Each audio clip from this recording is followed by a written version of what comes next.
How's it going, everyone, and welcome back to another video on the All Things Boost YouTube channel with my 2007 GT500. So for the last video, we had a good time vlogging it around, doing some ride-alongs. It was a good time. Doing the drag strip part of that. Everything's been pretty good. So, time to go ahead and do a little bit of maintenance, and we're going to go ahead and knock out one big mod that I've been wanting to do for a very long time, which is the J2Fab intercooler mod. So, this stuff's been sitting on my workbench for a while. I'll show you the parts I have in a minute. I've just been trying to find time and a good time to actually take this apart and do it. So, without further ado, let's go ahead and do a parts overview and get into it. So check it out. So these are some old stuff from when we did the trans build, some ring gear parts. Let me get these out of the way. But primarily, this is the intercooler. So, stock intercooler, I gotta go ahead and blow it off. It's got some leaves, some debris on it. No worries, we'll clean that up before it goes in. But stock intercooler brick, and this is what it looks like if you haven't seen one out of a GT500. So once it gets tightened down, these will flatten out nice and smooth. Then we're going to put new silicone around this thing, so it's not going to matter. But yeah, so the J2Fab basically ports out these two holes to be able to accept the 1-inch fittings right here. So in order to make that work, we have this sweet billet cap. This is updated from the one they have listed on their website, but that'll go right there. And then we have our 16 AN fittings that'll go on top of that, and we're going to go ahead and make this all fit. So I went ahead and ordered a small section, or I got this off of Amazon, I think. A small section of 1-inch tube. This is for the pump. We'll do that in a later video, but right now I just want to get this done one step at a time, keep everything nice and reasonable. And the main reason is the biggest, by far the biggest restriction is these go down to almost 1/2 inch from 3/4 inch, which is the original hose size, to down to like 1/2 inch, which is super tiny. Not ideal. And what I think happens is the flow can't keep up, and basically this brick starts heating up down the 1/4 mile, and yeah, we get hot IAT2s. So got a couple of silicone 90 degrees, a couple of adapters I wanted to try. These are PTFE 1-inch adapters, so they're just big enough to squeeze around a 3/4 inch line, and just small enough that we should be able to hose clamp it down on the 1-inch. And we'll see what difference it makes with 3/4 inch line, still running everywhere, and just having the 1-inch core ported out. So see how this does. And then the long-term goal is for everything to be 1-inch, but one thing at a time. So this is going to act as my extension. I'm going to cut this to go from here, and it's going to have a little extension piece before it elbows over. And in my car right here, this is the original piece right there. There's not enough clearance at all for that to work. So we also have this aux idler, so I'm going to wind up trimming this up a little bit to make it work. And the idea is when these poke out, they should be right about here. We're going to see if we can snake them in that hole between the top of the pulley and the top of the power steering pump, and the bottom of the supercharger. See if we can make that work. So it'll be challenging for sure to make sure everything fits, but I think it's finally time to tackle this. So let's see. Yeah, I've also got a weird belt squeak, and we're going to do an oil change, some other fun stuff in this video. But that's pretty much that quick overview. So we're going to go ahead and take this thing apart. Basically, we're going to start. I'm going to go ahead and take off the supercharger. So let me go ahead and get set up, and then I will go ahead and start this thing. So to start things off, went ahead and got the car up on some blocks and got a light set up. What I'm going to go ahead and do first, I'm going to go ahead and disconnect the battery, and then this strut brace has to come off. We'll take off the intake and kind of go from there, I guess. It's going to be kind of a turd job, but one thing at a time. So start with that and then kind of see where that thing leaves us. The reason this is kind of a turd job is because we got to go ahead and take off this lower manifold. And if you don't know, coolant runs right through that lower manifold. So we're going to have to drain some of the coolant out, and it's going to kind of be a whole deal.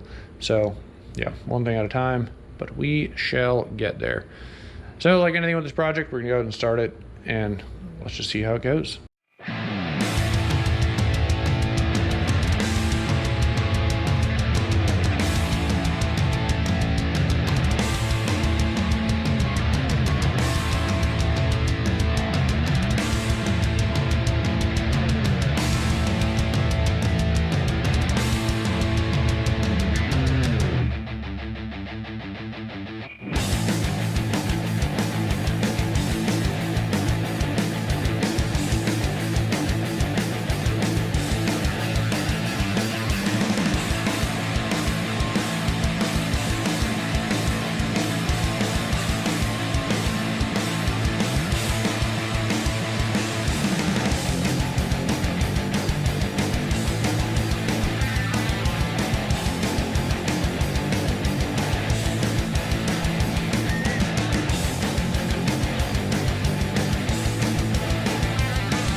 So before we get too ahead of ourselves, I want to go ahead and show you guys what I've been doing. So took off the throttle body, disconnected the evap hose, which is this one right here, from that guy. Disconnected the brake booster hose from this guy. There's an oil sump hose back here that operates off a vacuum to pull up any oil that gets stuck in the bottom of the intercooler section, lower manifold. Took off our belt, a little bit tighter than I thought, but got that off. I imagine there's gonna have to be a lot more stuff that comes off up here, but for right now I'm just kind of see what I can do from memory to get the blower off. It's been a minute since I've taken this off. Disconnect our EGR. There's 2 bolts in the back to take that off. Disconnect our vacuum line from here. It's this guy. It finds teed in a bunch of different directions to go to the bypass and other stuff. Yeah, we're getting there. So weird thing about this, not weird, but something about most aftermarket blowers. So the driver or passenger side fuel rail has to come off, kind of drape it over this side of the motor. You can undo all the bolts to the fuel rail, one here, one on the back side, 2 on that side, and we can undo the supercharger bolts and the supercharger can come off, and then we can take off the passenger to driver side fuel rail. So kind of a pain, but we're getting there. So one thing at a time.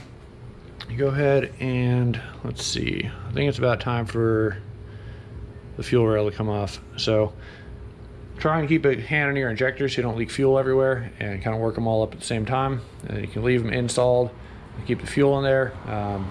If not, it'll leak out. It probably might be a little bit pressurized, so there's a way to depressurize it. I'm going to go ahead and take a couple of napkins and probably take off the fuel line right here, and then just let it any pressure leak onto the paper towel, kind of go from there. But yeah, also do this with a cold engine. Don't want piping hot headers to light your fuel on fire. So let's keep going.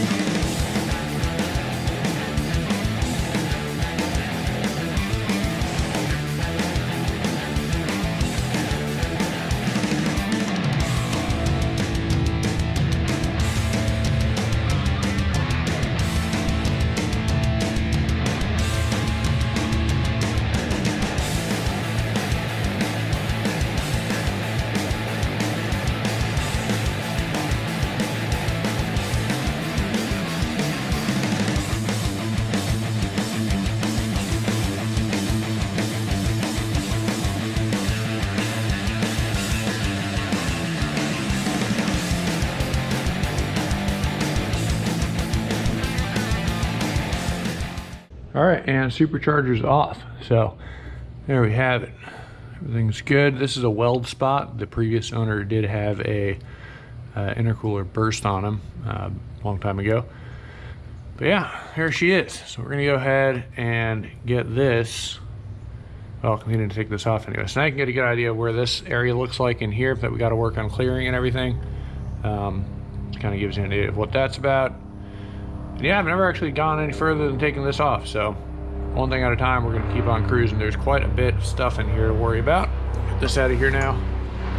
And yeah, for anyone wondering, blower's been on here for probably about good 30, almost, yeah, about 20,000 miles or so, maybe a little more.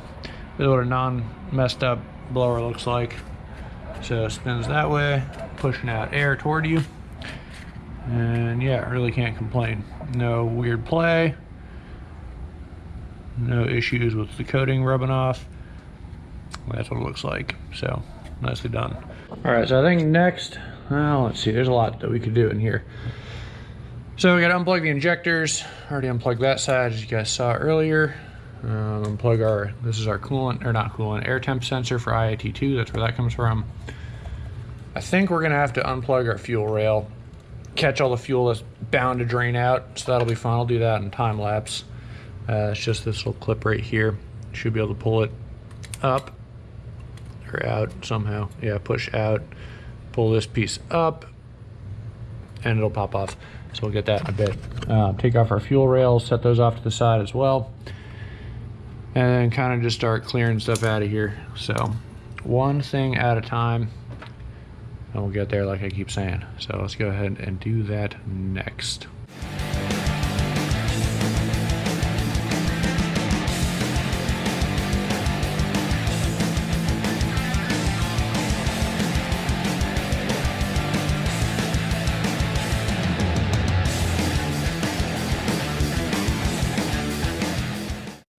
All right, so next up, I'm gonna go ahead and get the car up on jack stands on the front because we gotta go ahead and take out or start draining the coolant.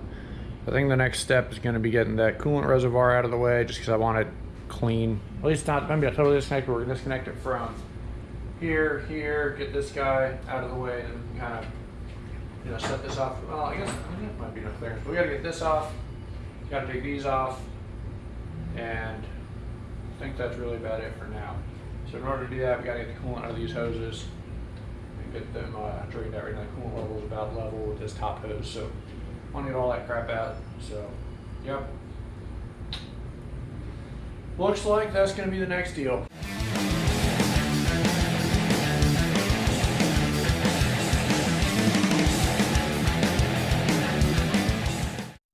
So underneath the car, our radiator drain is located right here. There's a nice little access hole for this nut that'll come off. It's not held in very tight, and it's going to drain out of this side hole. So I take a little bit of 3/4 inch hose. This is from aftermarket heat exchanger, so it's not stock. But I'll take a little 3/4 inch hose and or 1/4 inch, whatever it is. I don't remember. I think it's 3/4. Put it over this nipple, put it into a bucket, and then we can start draining our coolant. So I'm going to go ahead and do that and get these coolant levels down. It's probably still going to make a mess, but at least it'll help out a little bit.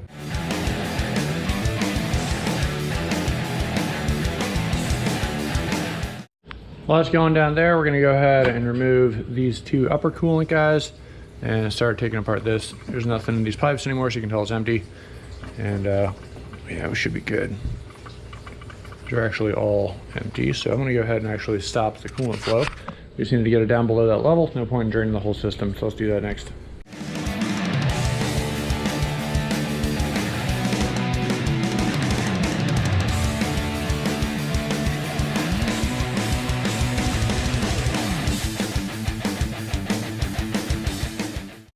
All right, so next up, we're gonna go ahead and take off the actual coolant manifold bolts that surround this whole top edge here. Just bunch that one around. We're gonna go ahead and take those off. So we're actually pretty close to pulling this thing off, believe it or not. Actually, before I forget, well, probably gonna make a mess regardless, but I'm gonna go ahead and take off some of these hoses. Actually, hopefully they're empty, but I'm gonna go ahead and take off one of these hoses at least, so we can get some coolant to fall out of that. Actually, I'm sorry, water, because I just have water in the system right now. I undid these two hoses here, so they should come off with the manifold. Well, the more I'm looking at this, the more I don't like that. We're gonna do it from here, and that'll let me take off the manifold itself without having to deal with this whole dealio. So yeah, we'll do that instead. And then this is gonna come off. This whole idler and everything else is gonna come with the assembly, so yeah, that'll work. Let's do that.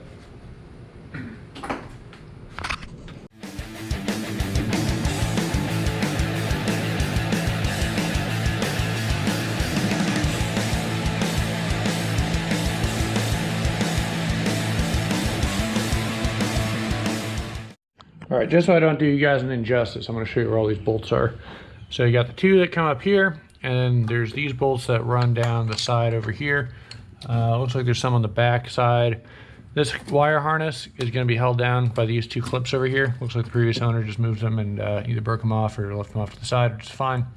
There's a metal piece that kind of just gets worked around there. We got some more bolts on that side. I'm really trying to avoid removing the EGR tube because this thing is an absolute turd. Probably by far my least favorite thing to do on this car is this stupid EGR. So we shall see about that. Yeah, so it's crazy to think this car is like almost 15 years old. I was thinking about that the other day. But yeah, it looks like the new catch can is doing better. There's a tiny bit of oil film, but it's nowhere near as bad as the old version 1 JLT, which is good.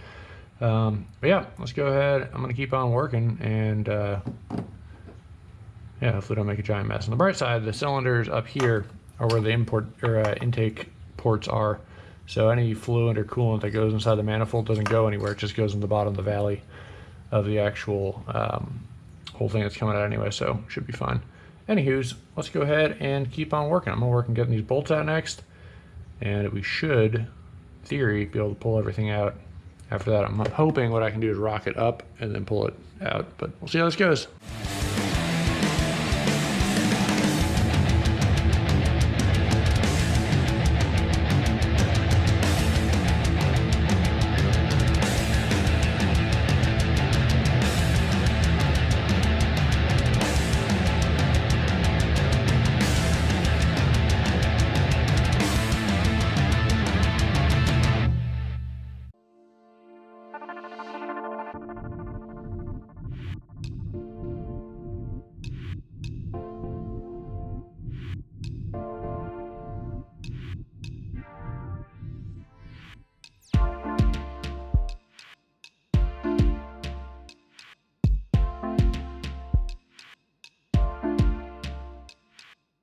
All right, so got the lower manifold loosened, but there is a tube that runs around the back of this motor. And I saw it when I had the transmission out. If you want to check that video out, you can see exactly what I'm talking about.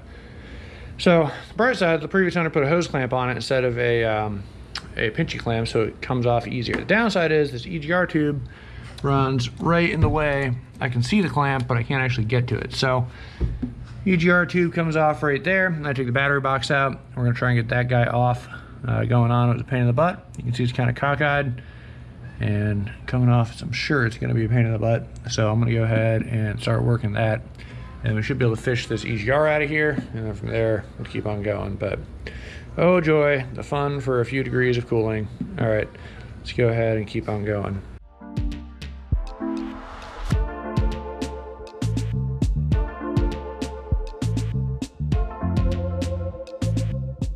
Okay, so I definitely thought that was going to be a lot worse. That came off relatively pain-free, which is awesome. It doesn't look like it's been an exhaust leak, so I guess it was doing its job.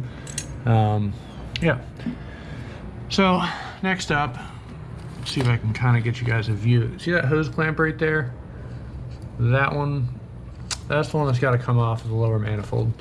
So it's in the right orientation, and it hooks up to here. The rubber hose goes onto the manifold, so we're going to get a screwdriver down there and unbolt it, and then hopefully we can slide that off without too much of a pain in the butt. But yeah, I think I'm going to go ahead and say Coyotes are probably easier to work on because the Roush blower manifold does not have all that crap. But, you know, it'd be like that, so let's go ahead and get that thing off next.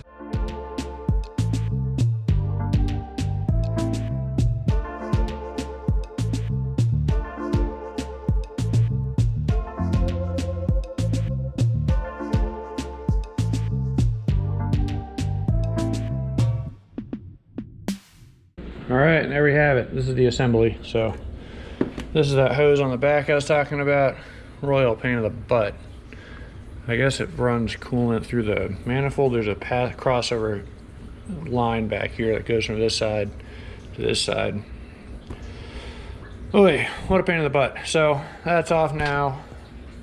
So yeah, so we got a coolant crossover passage here. It's currently dripping onto the trans, which is then going into the bucket down below. I'm sure that's great for the clutch. But yeah, not too shabby. This is my cable I was getting all hung up on when I was trying to do my transmission stuff. So that's super dope. I guess that goes into the top there. All right, whatever. Anyway, yeah, so 2 coolant passages back here, just running out of the lowest point of the block now. So the valley looks like, yeah, good old iron block 5.4. So we're gonna go ahead and leave this all alone, not touch anything in here, clean up a little bit, stuff some stuff down the ports so nothing crazy happens. And then we'll start working on the manifold. Pretty sweet. I'm gonna also take off my belts and see if I can figure out what was squeaking before I continue. There's not that one. Not that one. One of these things was squeaking a little bit. Could be the alternator for all I know. So I'm gonna go ahead and do that real quick off camera, and then I'll get back to you guys in a minute. All right, so we got my belts off. I'm just kind of messing around, and surprise, surprise, this is the alternator. If you guys have known, this has been sent off and rebuilt several times, but couldn't tell you what's squeaking on it, but yep, that's our noise. Actually, it's like the shaft is bent. There's a slight wobble in that pulley. So, out freaking standing. So I'm gonna go ahead and get that pulled off. And I guess send it back once again to PA Performance. This is the, I don't know, whatever. Yep, that's about that. So, let's see. That's all off. Leave that alone for a minute. And we're gonna go ahead and next start messing with this thing. So, I'm gonna be honest, these look pretty rough. I'm not a huge fan of kind of corrosion on those things. So, we're gonna go ahead and take off the front stuff. Got 3 bolts to come off here. And then one more additional one down here. It looks like an 8mm. Maybe some more. There's another 8mm over here. I'll have to look at that one. And that's about it. And we'll flip this thing over and we'll take off the whole bottom side and all that stuff. But we'll get to that a little later, one thing at a time. So let's get into this next. All right, so first things first, we've got an auxiliary idler, at least on mine. It's a Steeda. It's a 5mm hex key or hex nut. So we'll go ahead and take that off first. And then we have a couple of 8mm we'll go ahead and take off. So I'm gonna start here. cleaned off my workbench, so it does look dirty, but I promise you it's pretty clean. We don't want any dirt getting in here.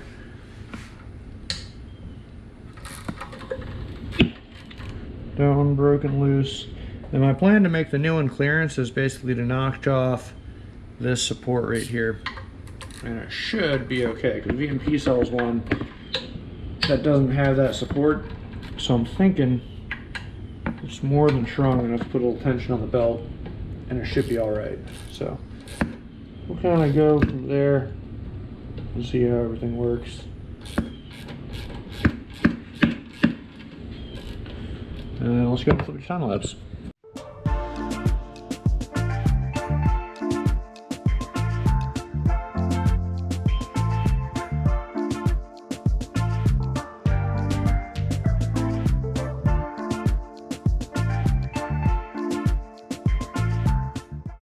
All right, so went ahead and brought it outside. Well, let's check out the differences. Holy crap. Yeah, I might be able to see why there'd be some issues here, so check that out. So for reference, this is a 0.75 inch hose. You can see how much that necks down. And this one literally just about fits inside of the new one. So that's pretty crazy. I knew it was going to be kind of extreme, but I didn't expect it to be that extreme.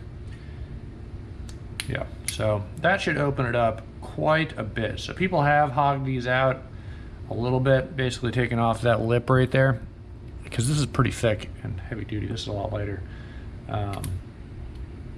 Yeah, so there's your difference right there. Good night. Pretty crazy. So that's awesome. I'm gonna get a pair of calipers out and double check the interior diameter of that. All right, so let's see. This is supposed to be 0.5. Yep. Let's see if we can read that. 0.54, 0.55, 0.57, right in there. So yeah, about half an inch. For reference, this one, it's all the way up to 8 point, right at there, 8.1. So yeah, obviously a huge difference. So that's awesome. That is the point. And this is by far the biggest restriction in the whole system. So I'll pull these guys out and set those off to the side. Go ahead and hop into the new ones. So now to get the actual brick out of here, we're gonna go ahead and take off these 10 millimeters all the way around here. That'll relieve this. I think there's 8 or 10s holding on these guys right here. We'll go ahead and take off next.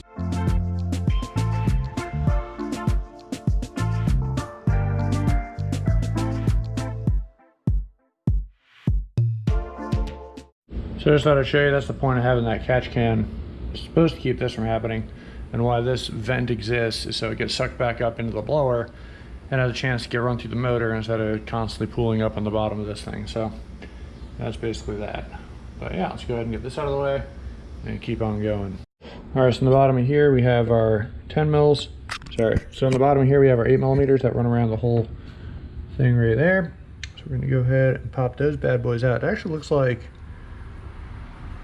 maybe not. So this one came with these brackets that are gonna run along here. I don't see those same brackets on this one, so that's a little bit interesting. Not that it really matters, but it does add a little rigidity, I suppose. Big thing is making sure these things don't fall out and don't eat one of these bolts. So we're gonna definitely put some blue Loctite on these guys as they go back in. Make sure everything's torqued down nice and good. We do not want any issues with that. So let's go and get this thing.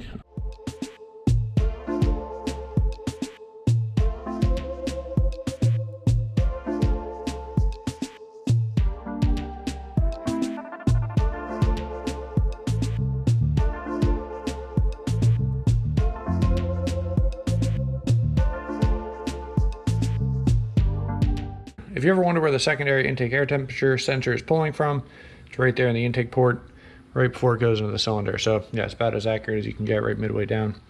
So that makes sense. And yeah, there you have it. So definitely a good amount of oil on this thing, which is kind of minorly annoying. So we'll go ahead and get some Scotch Brite on here and clean up all these surfaces. They're cleaning up all right. And get this oil crap out of here. I want to say this JLT catch can is doing what it's supposed to do. This is old stuff from the previous one, but I'm kind of tempted. I might just go open open ports to a different style catch can because I'm not a huge fan of this whole thing. It really did look kind of gross.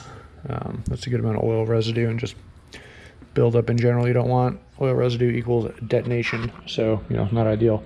An injector spray right over top of the ports along with the airflow makes sense.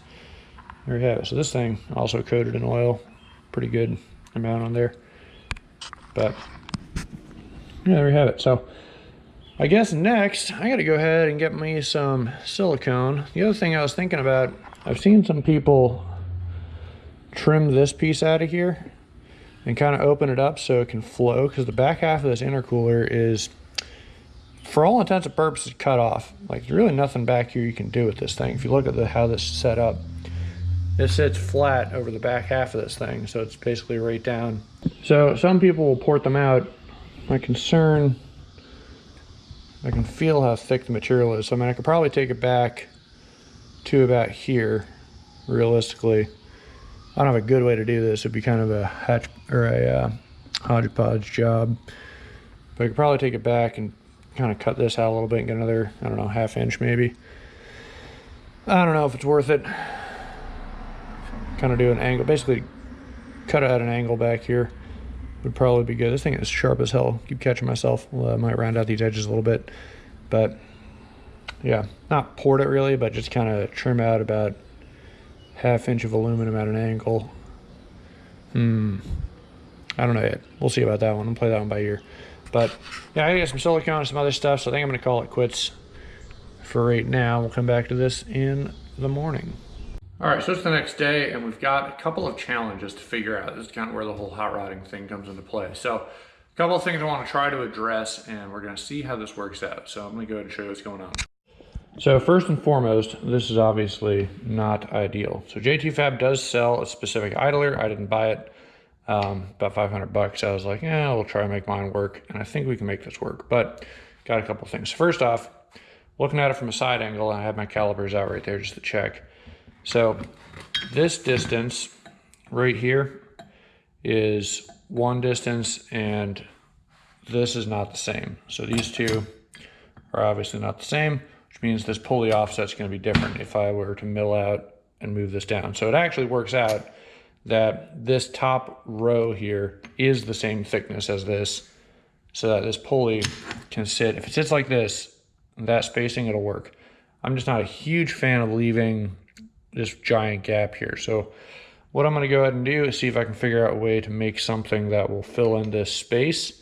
This way it sits flush, and then we'll kind of go from there and see how this works. So I do have a drill press set up over there with some adapter pieces. We'll see. That's what I'm going to use to try and do this. So that's the first challenge. And the second one, looking at this intake manifold, I really hate to be in here and not actually address some of the shortcomings with it. Primarily, this huge thing here. So what other people have done is they will mill out this section here all the way down, mill out this whole section here, and then run a slanted plate so that airflow can go from here all the way to the back edges here, and it's not hung up by this tiny little space right here, because that's really not much room for air to get through. So I don't have the ability to be welding on aluminum, nor do I intend to go that far with it, but I do think, because this runs straight down, that we could take out probably about yay much, back to about this line and angle it back slightly, and at least open up a good part of this airflow to some of the back of the intercooler brick that way. Why it's angled this way, but with air going that way, is kind of weird.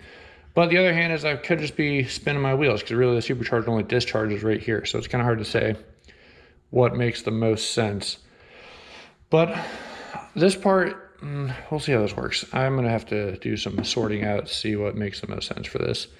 I have a couple different ideas, but first and foremost, I'm going to sort out this part because this is easier in my opinion, and then we'll revisit that afterwards and see if I want to mess with it. I also removed my IAT sensor because I just wanted that out of the way. Yeah, so let's go ahead and get working. First thing I think, before I worry about notching anything, it's probably going to be getting our AN fittings to actually clear. So I know this is going to have to get notched out some for sure. So clear some of that out, probably on this one as well. Yeah, all three of these need to get notched out a good bit for our AN, these guys to actually clear properly. So I'm gonna go ahead and mess with that and see what we come up with. And then also we have to take our gasket out of this thing and put it right there. I didn't even see that when I took it apart yesterday. So one thing at a time, but that's where I'm at. All right, so I went ahead and took off some material, and it looks like everything is clearing. So put it on like so. All the bolt holes line up. Getting that back bolt's gonna be kind of a pain. We can rotate the pipe out of the way and tighten it down after the fact. So yeah, looks like we're about there. I'm not gonna mess with this thing. I'm sure there's room for improvement there, but that's not worth messing with me. This took forever to get this thing fitting semi-properly, and it doesn't even look amazing, but it'll do. So yeah, we're not gonna worry about that. We're gonna go ahead and leave this alone and kind of get this finished, mocked up. All right, so went ahead and got our Ford manual pulled up. We're under Group 3 engine 5.4, disassembly and assembly of sub-assemblies, and then intake manifold assembly, if you're following along. And in here, they have the intercooler. They call it the CAC, but I don't know what that stands for, to be honest. It's fine. Anyway, we're gonna go ahead and put that on. So stage 1, 18 inch-pounds, stage 2, 89 inch-pounds, applying thread lock sealant. So we're gonna do that. And then, yeah, so the order goes basically working from center, working our way out. So boom, boom, boom, boom, boom. And then do the next round, boom, boom, boom, boom, boom. And it should be good. So we're gonna go ahead and do that. I'm going to use these pieces that came with it. I gotta give everything a good wipe down before we put it in here. But yeah, I'm gonna blow this core out with the air hose, make sure we don't have any weirdness going on, and start getting this bolted back together.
All right, went ahead and cleaned the surfaces, so put this back on next. This is gonna be 89 inch-pounds as well, according to manual.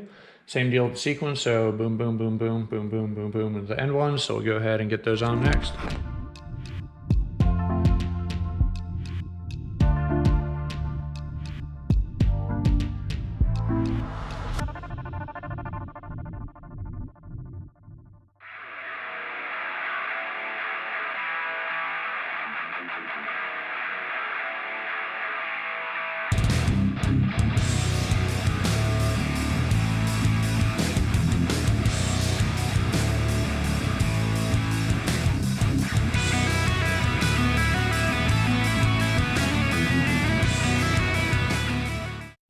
So from here, should be able to put on our IAT sensor back in, kind of uninstall that prematurely. So it's already got thread sealant on there. It's still a little malleable, should be fine. I think I just took it off because it was being annoying. What's going in? Yeah.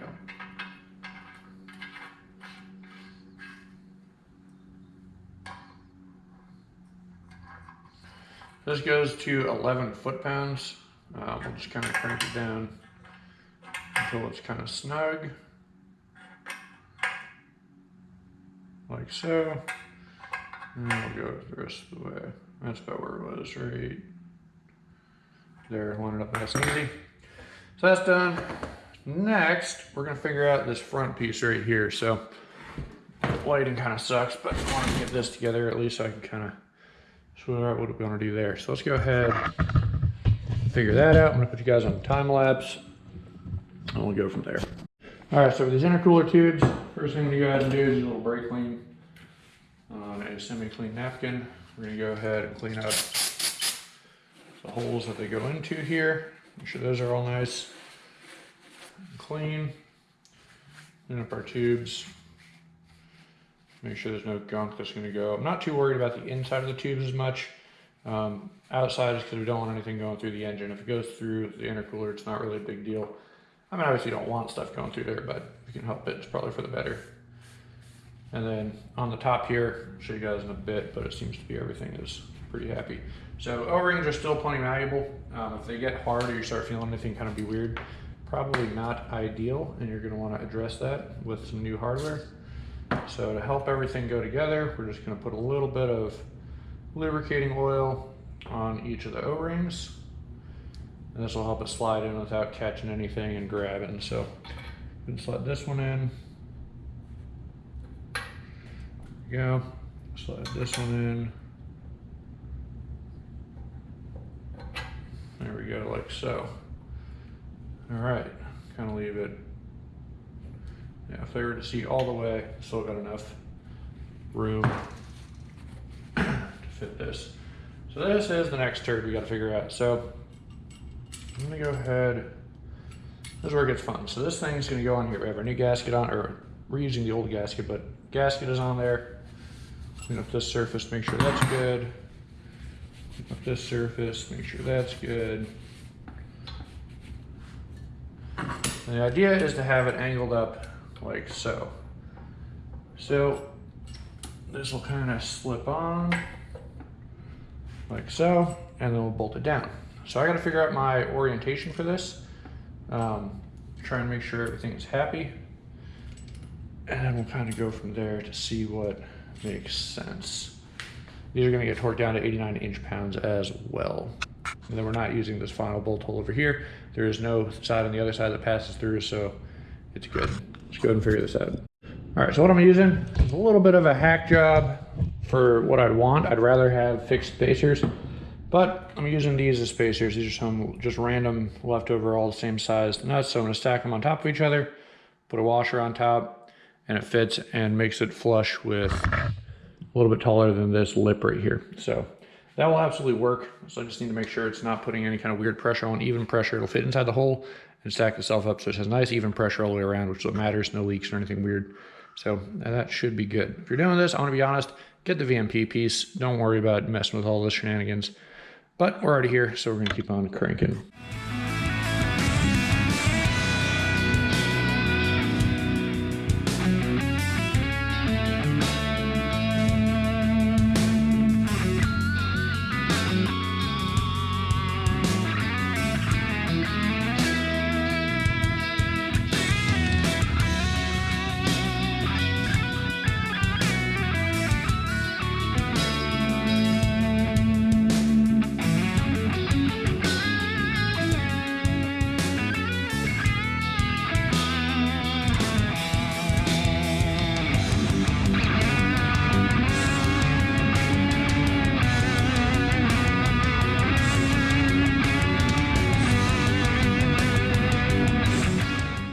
All right, so we're on the right track.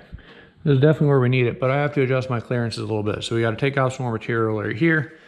I didn't realize the way they just shaped, so I can't quite spin this all the way around because it's hitting the top of this spacer here. Same with this side and this side, so we got to clearance those a bit.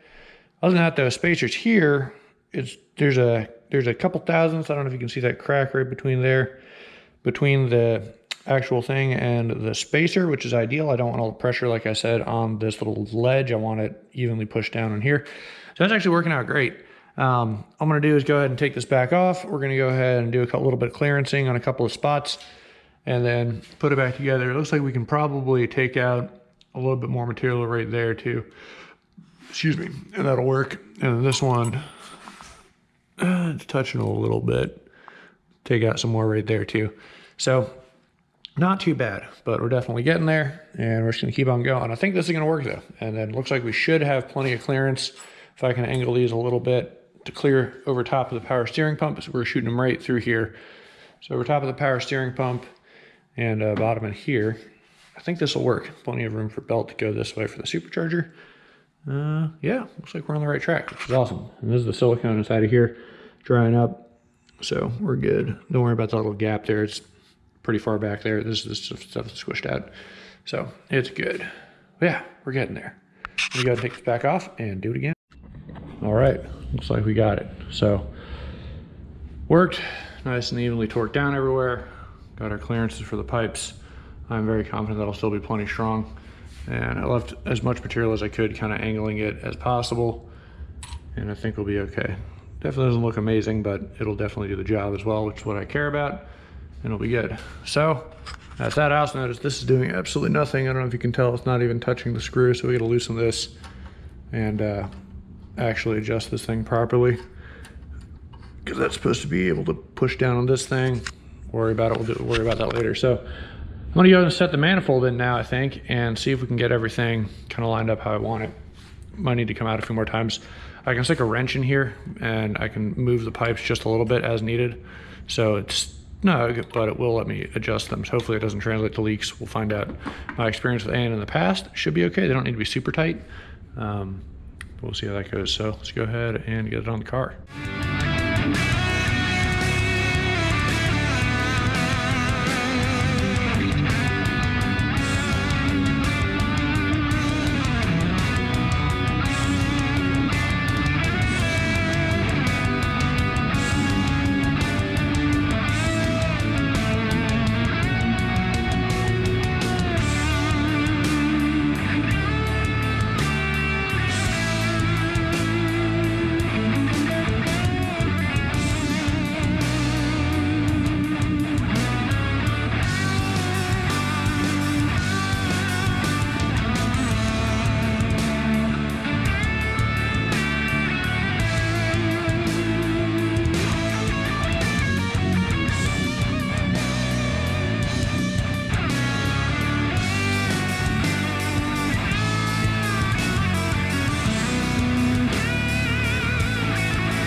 To be honest, 1-inch lines kind of sucks. This is definition of 10 pounds of crap in a 1 pound bag or whatever it is.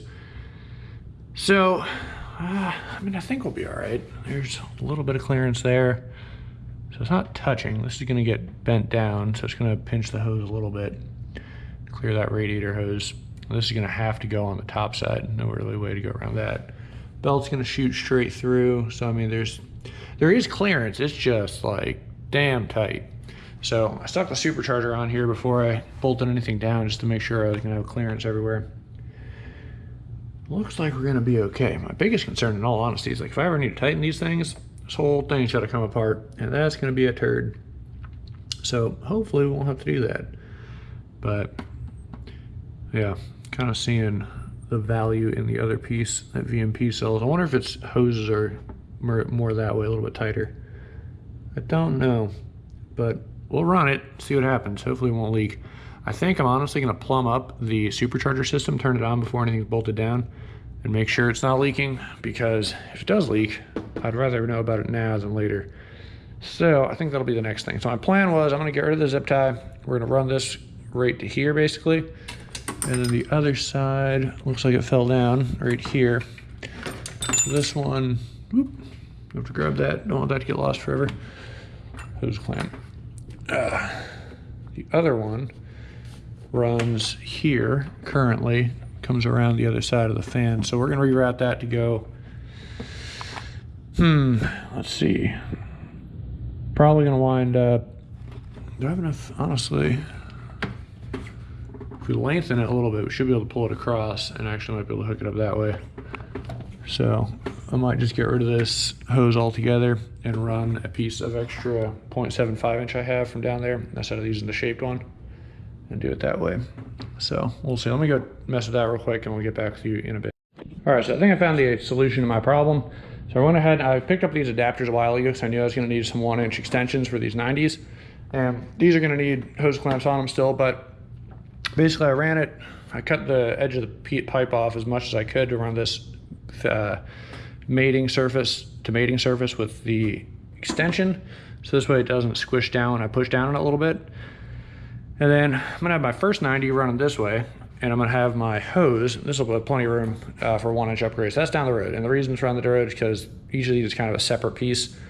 Like I don't need to touch any of this to do 1-inch lines from here, so don't worry about it, we'll get there. Anyway, so this will run right through here underneath the air box and come out right here without any problems. And then this is just gonna get pushed down a little bit to clear our radiator hose. And I think we'll be good. If anything, it's gonna open up just a hair. Basically be like that. And then there's still clearance behind the pulley, and it can't squish itself and touch the pulley and cause a huge leak. So I think that's how we're gonna run the bottom one. These are push lock fittings, so they don't need hose clamps, but the additional ones will here. So that'll let that clear. And then I ran our hose down to the bottom right there, and then I'm gonna zip tie it to the back of the fan blades here. There's a nice couple clips that are similar to this out of the way, so it's not gonna cause any problems. And just to kind of keep it away from the belts, we'll zip tie it across. This will come up, don't lose that. And this will come up right here to go to that one, which should do the trick. I think we'll be a-okay if we go that round. So there's a belt that runs from here straight across down. So that's kind of why I'm doing, well, maybe it doesn't, I don't know. Just thinking about different ways I could have gone about this. I think this will work out probably the best though. I was thinking about doing a straight shot out, but I'm pretty sure there's a belt that goes like right here. So keep on going, but I think this will do the trick, and that'll clear that belt. Should work. So we're getting there for sure. Just one thing at a time. And yeah, let's keep going. All right, so I found I didn't even have my supercharger seated all the way, so I lost even more clearance, but now it's seated. So this is what I wound up doing. So two little 90s coming off there. Running around here. I put this tube on just so I can kind of see, but we got clearance behind the pulley. Tight, but we have clearance there. This is on, we have clearance at that pulley, and should be plenty of room for a belt, nothing to worry about there. This coolant hose can fit on top. I did trim down one of these 90s so that it sits closer. This guy is right here, runs down. This guy runs across and up into here. No kinks or anything, and we do eventually do 1-inch lines. I should be able to run them both, honestly, probably out this way, but I think that'll work. So I was trying to keep it so I didn't want to freaking jutting up and coming over top because I think it looks awful. So I think this is the best way to go about this. Well, the best way is probably doing a power steering delete, but second best way. So it is close, but nothing's gonna touch any pulleys. We can put a little zip tie around this just to make sure, you know, it's nice and clear, but I'm confident it's not gonna hurt anything. And yeah, we can fit all our other hoses and belts and we should be good. So sounds like a plan. I'm ordered some hose clamps, they haven't showed up yet, so we'll get back to that. I'm just gonna have to take a little bit of leap of faith here and hope it does not come off. We're gonna go ahead and bolt down the manifold, bolt down the supercharger, EGR, all that fun stuff, and get this button back up, put our belt back on. Unfortunately, we do have to replace our freaking alternator. So that's annoying as hell, because that squeak is super dumb. But yeah, I'll probably go with that and just keep going. Yeah, there you have it. So one thing at a time, hopefully it's worth it. So next up, I'm gonna go ahead and install the intake manifold bolts. So they get down, torque down to 89 inch-pounds. We're gonna go ahead and do that in sequence, which is the whole thing on top. We'll do that next. Let's get after that.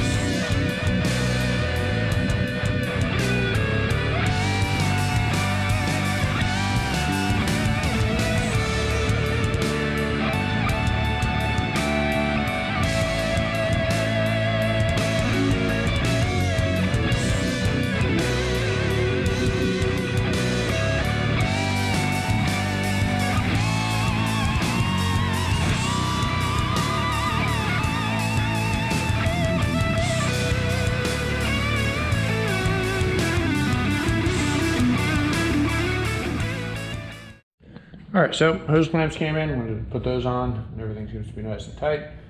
So I think honestly we can go ahead and fire up the pump and make sure there's no leaks. So I'm gonna do that, go ahead and use the battery just to jump start it, and we go ahead and run through that and see how it works. Should be good to go. All right, so we can hear it.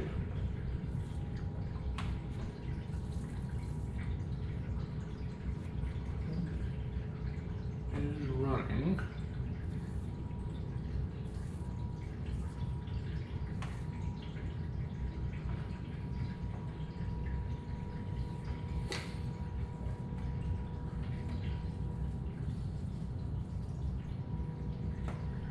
All right, don't appear to have any leaks that I can tell. Let's try. Definitely cool. I can feel the water coming through, so that's good. All right, let's keep on testing a few more things, make sure we're good.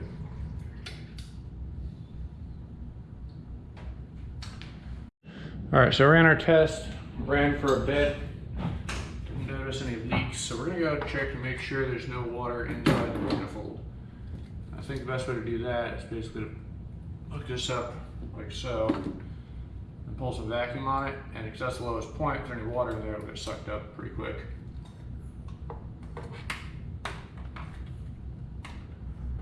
So I think we are good.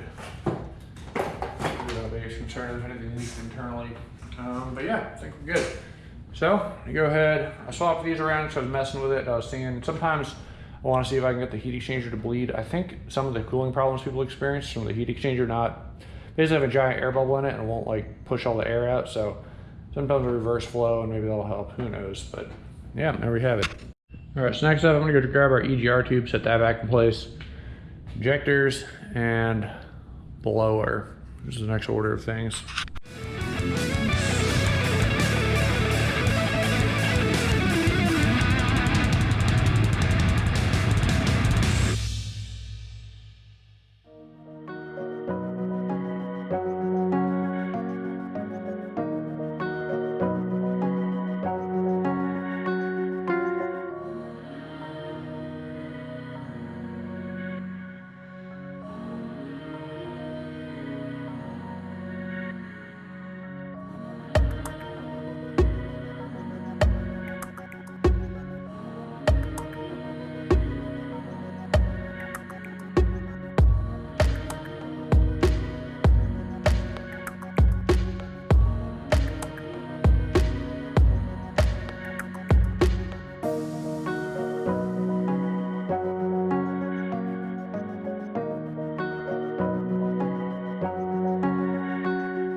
Well, that's not gonna do.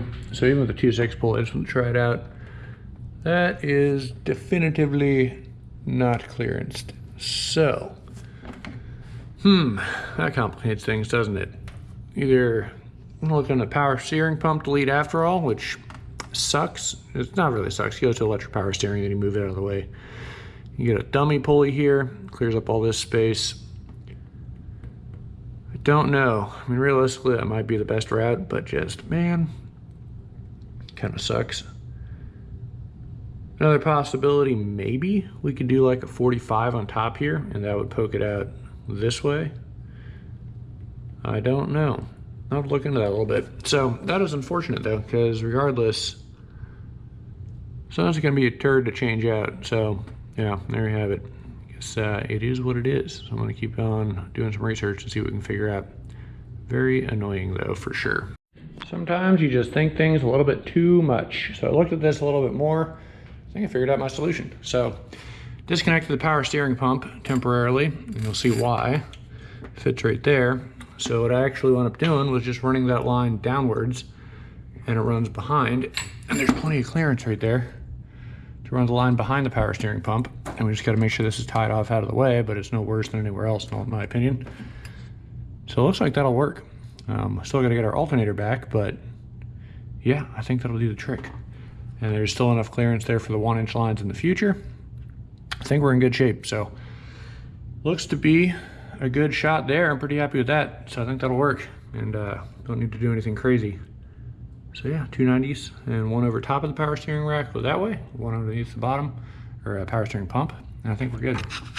All right, so that's a huge relief. I'm gonna go ahead and end the video here, and the reason is I decided to say screw it. I don't want to deal with this, going back in here again and again. So we're gonna do the full 1-inch line conversion all at once. The car is gonna be up. I gotta wait for my alternator to get back anyway, so I ordered the 1-inch line and a couple other odds and ends. We're gonna wire in the pump, do the whole thing, top to bottom, 1-inch upgrade, and go from there. Because frankly, I'm over messing with this system. I want to get everything done one and done and be done with it. So instead of doing piecemeal, we'll just knock it out, which I think is probably the smarter move anyway. But yeah, that's all I got for this video. I'm happy to at least end it with a conclusion that is kind of satisfying for at least the fitment of that thing. So we got our J2Fab intercooler installed, as well as the adapter bracket and everything. The lines should be good. So just like I was saying, yeah, I think we'll be all right. I'm gonna leave the pump detached for now because it's gonna be a pain in the butt to get a line onto that bottom one. And then I'll eventually go over the routing when we come back to it, but the plan is to have it come from the tank. And I do street drive this car pretty frequently, so we're gonna go ahead and have it run to the intercooler first. The reason is, well, I don't know, there's a couple different reasons, but primarily it's gonna go, I wanted to go to the intercooler first, have the coolest possible street air and fluid going in there. When it comes from the tank, it doesn't cool as well. At the track it's better, but we don't track it that often, so I'd rather go to here first. Well, there's a reservoir on the back. It's gonna go into the bottom of the heat exchanger because that trickling water noise we were hearing was it going to the top port first, and then it would trickle way down into the bottom. And the issues with that is it never really fills up the whole core volume. So we wanna insert it from the bottom, have it fill its whole way up, and then exit at the top to get all the air out of there, so it's actually using the full heat exchanger. So it'll come around, go into the bottom there, work its way around, back at the top. We're gonna put our 1-inch fittings on. I'll do some aluminum brazing, we'll get that sorted out, and it's gonna shoot back across this side. I'll have our 1-inch inlet going in here into the bottom port. Same deal, all the air out, so it'll go into the bottom, fill up the whole core, push out the top here, and then this will be our return line back to the tank. So I think it should work out all right. And then we obviously have our fittings to upgrade on the tank. We have fittings to upgrade everywhere. So definitely a big process, a bit more than I was intending, but we're gonna go knock it out. So thanks for watching, guys, and I'll see you guys in the next video. It should be part 2, which will be getting a bunch of odds and ends together, and we'll keep on cranking, see where things leave off in part 2.